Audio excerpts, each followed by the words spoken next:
Hi, I'm Mike Banicevich. Welcome to Governance Bites. It's my pleasure today to host Karty Mayne. Welcome, Karty. Thanks, Mark. So Karty and I worked together at the Financial Markets Authority a number of years ago, and upon leaving, Karty set up a business called Rosewill Consulting, where she does a lot of work helping businesses in the financial services industry through their legal and compliance obligations, through their governance requirements, and so forth. So a great deal of expertise. Thank you very much, Karty. I really appreciate your time. My pleasure. The questions that I have for you, I'd like to ask you some questions particularly about risk and compliance. And my first question is, what is a board's role in managing risks to the organisation? Absolutely. So a board has to be conscious about the life cycle of the business and I think really protecting it. So the risks, in my view, is anything that could kill the business. So the board has to work in the best interests of the company and they've got duties to do so. But often it gets carried away in revenue and things like that and doesn't think about what are the things that could prevent that from happening, but even worse, what are the things that could kill the business? And I think that's what we really learned coming out of the global financial crisis. Don't sweat the small stuff, but are you missing the big picture things that could actually kill your business? Right. So what sorts of tools does a board use to get their head around what the risks are to the business, and how does that process work of understanding them and following them? So there tends to be a bit of a process that follows both qualitative and quantitative analysis. So you're thinking about things like what's happening in the local environment, the economy, what's happening worldwide. There tends to be a risk universe of certain types of risks that are common to all businesses.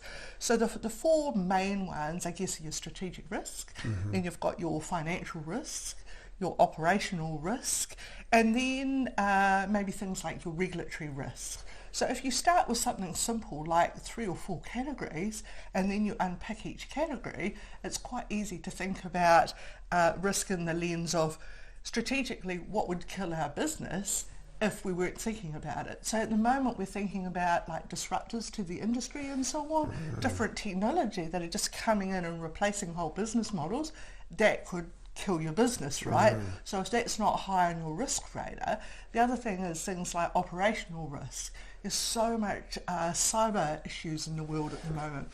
So if you haven't got cybersecurity and data protection and client privacy and so on as one of your number one risks, you're undermining the longevity of your business, because those are the type of things that could kill your business if it came out in the market, reputational damage, but just the cost to remediate all those issues and the whole loss of your client confidence in you. Right. So you're starting with kind of a brainstorming exercise of the things that could go wrong, and then as we've both got experience, you're then looking at, for each of those risks, how likely is it to occur, how much impact would it have on your business if it does happen, and then you're looking at your various mitigation strategies. How do you identify it when it comes up? How do you try and reduce the impact on your business if it does happen, through things like insurance or a strategy or a plan of what to do if that sort of thing eventuates? Absolutely correct. So I do a lot of control testing with businesses. Yes. So that's checking that their mitigations are in place and actually working. So what I normally do is I always start with a fresh set of, tell me what impacted your business the most over the last 3 months. What kept you awake at night, or what were your resources focused on? So in New Zealand we have a lot of natural events. You know, we've had cyclones, we've had poor weather, we've had volcanoes erupt, and we have all sorts of things, you know, that impact our small country.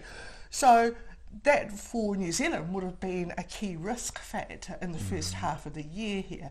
So I'm talking to the board and management about, okay, so what impacted your business, what worked, what didn't work, you know, and what could have gone seriously wrong.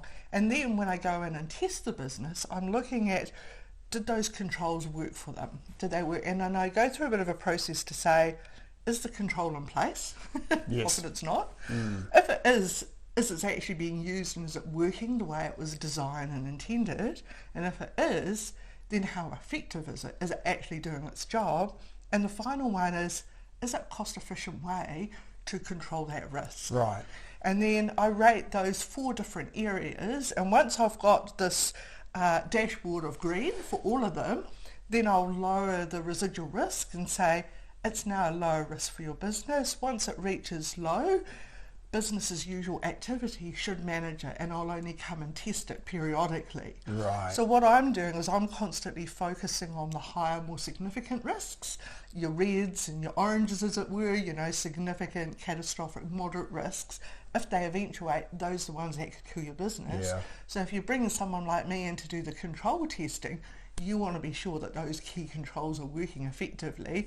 And once we test them and make improvements on them until they reduce their risk profile, then we go, what are the current risks now that should replace those? Right. So you use your external partner as a valuable resource, but you don't get them to do the little stuff that the business itself should be responsible for. Now, just in terms of the terminology that you use, you mentioned residual risk. So initially you've got your inherent risk, the risk that exists, and then you have your mitigation strategies to reduce or manage that risk, and then whatever's left is your residual risk, right? Correct. And sometimes I think people rate the residual risk too quickly. Yes. In my mind, it's you rate it at the inherent risk, like what is the real risk that's out there, until you've tested those controls and you've assured yourself they're working. Then you can be confident that you know what your residual risk is. Otherwise, I think you're flying a bit blind. Right. So off the back of this process of identifying these risks and rating them, you end up with essentially your risk matrix to identify where are the major risks. You'll have a risk register, so a table of these risks and what you're doing about them. So they're all in one place, and your board should be reviewing those risks periodically and keeping them in mind, and then raising the big questions for those ones that are quite high on the list to say, what are we doing about it? This is something that could really impact us. Have you, management team, got this under control? What are you doing? Is that the kind of board's role in the risk process? It's sort of the traditional way. Unfortunately, what we see in practice with a lot of businesses is it can be a bit of a set and forget. We've done the risk register, okay, we'll look at it once a year and tick it off. Yeah, right. I like to see more of a dynamic approach to risk management, that you say to the board, what are your top 3 to 5 risks? They should know off the top of their head, these are the 3 ones, or the 5 ones. If they can't, then there's a problem. They're not across the key risks. So I don't think it's the board's role to micromanage all those moderate and low risks. They should feel comfortable that management can do that. But the board should absolutely be concerned with, what are the significant or, the extreme risks. Exactly, or the high risks that if they're not being well managed, that's what could kill our business. So I'm always bringing it back to what could ultimately kill your business. Yes. And that's where I see governance and the board's role is taking that higher strategic view of the business and letting management be the operational risk managers. Absolutely. Does that make sense? Yeah, it does, absolutely. So would you say then that generally management would be the ones that would kind of produce the risk register, or is that something that management would do together with the board, or is it done by the audit and risk committee? Who tends to, in a corporate, put that tool together that the board can then utilise to understand their risks? Yeah, so traditionally your most senior risk and compliance type manager would be the business owner that would look after it, make sure it's kept up to date, produce the reports on it to the board. In terms of reviewing your risk universe, I think that there's skill sets that both the directors and senior managers bring to the table. So with your board, you're looking at skills such as the breadth of business experience. Yes. You're looking at the breadth of different industries and businesses that independent directors bring. You're looking at the regulatory knowledge and understanding. And then the senior managers, they will bring more the what's specific to this business, what's specific to our industry, what systems, controls, and what's our knowledge of the operational risks to our business. So I think there's a top-down, bottom-up approach that creates a very healthy dynamic in terms of risk management, because you've got the breadth of thinking that comes into it. Right. And also bringing an outside lens in as well in terms of what's the research out there. I tend to look at what's happening on the other side of the world.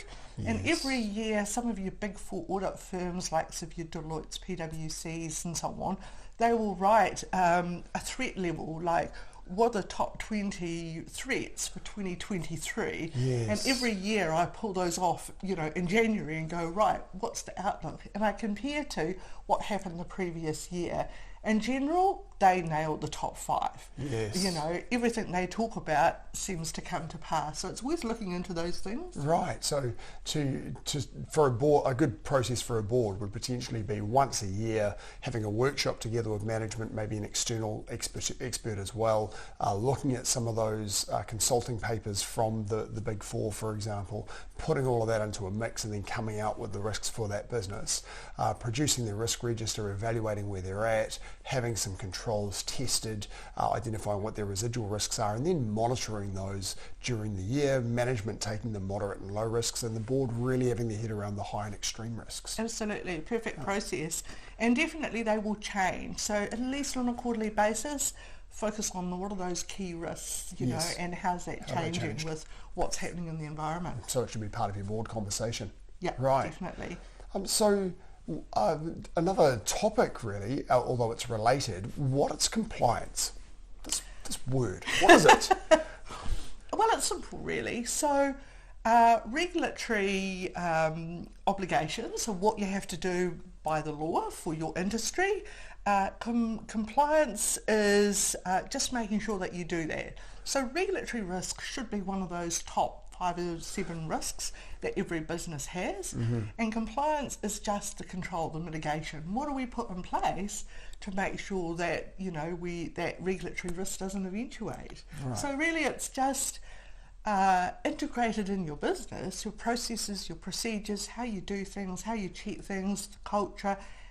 It should just be intrinsic in the business. I think sometimes people get too focused on compliance being a specific activity in itself. Yeah. Whereas I like to see if it's interwoven into the business and the processes and people's thinking, then it will happen naturally as part of your business. It doesn't have to be too much of a separate It's not a activity. compartment.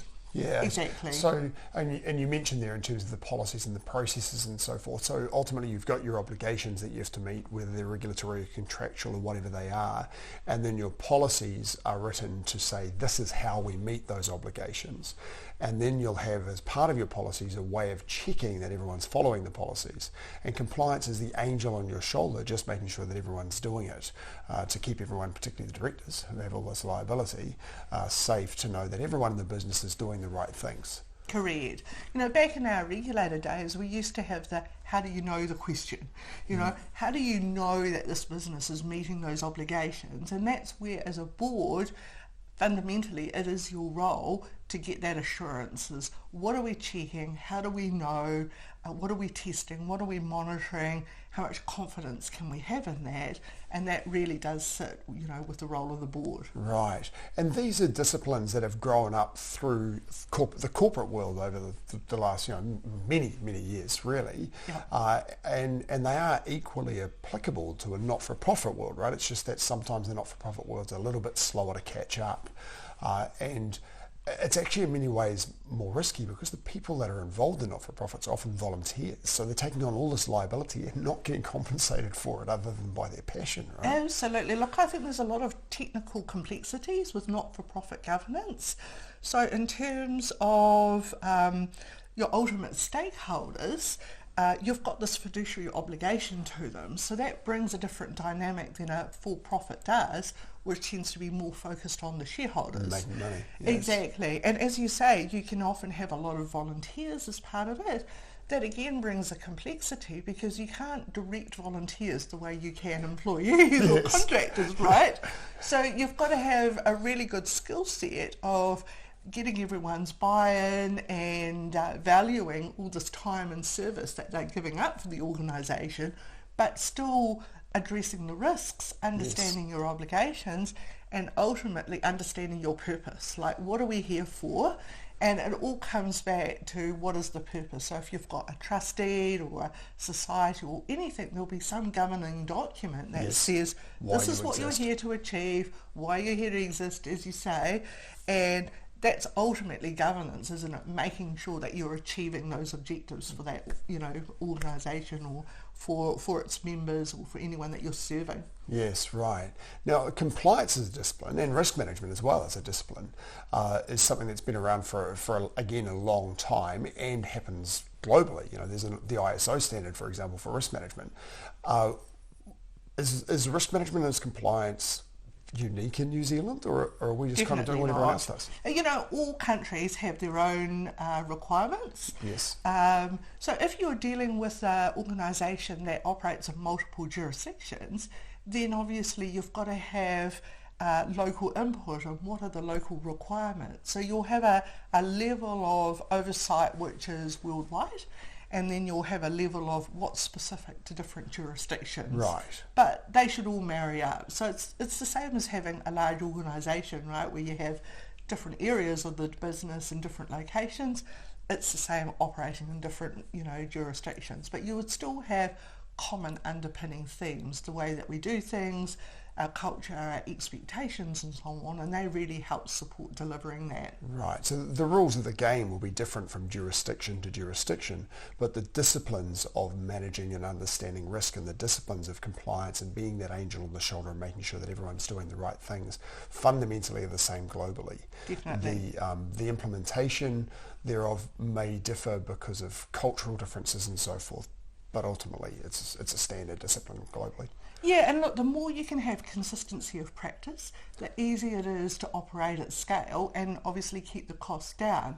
So getting consistent information means that you can slice and dice, get more meaningful information from the business, which all aids in decision making, by the board. Yes, absolutely. Well, Karty, thank you very much for your time and your expertise. Great conversation, and I'll look forward to seeing you next episode. Thanks, Mark.